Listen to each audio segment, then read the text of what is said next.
Урсгал зардлыг 574 тэрбум төгрөгөөр нэмж орж ирж байна.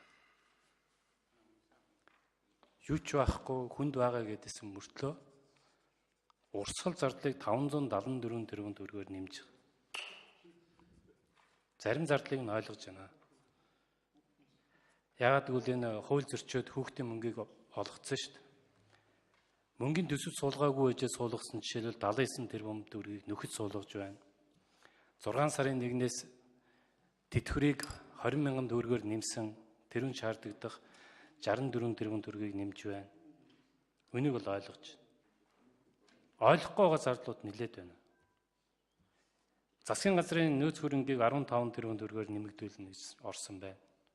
Гэтэл нөгөө төрийн албан хаагчдын муу хэлээд илүү үзээд хасъя гэдэг зардлууд нийтдээ нэг 5.2 илүү 3 тэрбум төгрөг зарцуулагдаж байгаа шүү дээ.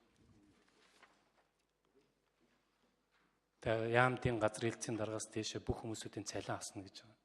Тэр бүх хүмүүсүүдийг нийлүүлээд 5.3 тэрбум төгрөгийг хасна гэж. Тэгсэн мөртлөө нөгөө талдаа бид нар урсгал зардлыг 574 тэрбум төгрөгөөр нэмээд ороод ирж байгаа. Эрүүл мэндийн даатгалын үлдэгдлээс 23 тэрбум төгрөгийг С вирусын эмийн зардал зарцуулна л байна. Боловсрол, эрүүл мэнд, соёл болон хөдөө аж ахуйн салбарын үлдэгдлийг 22 тэрбум төгрөгөөр нэмэлгэн.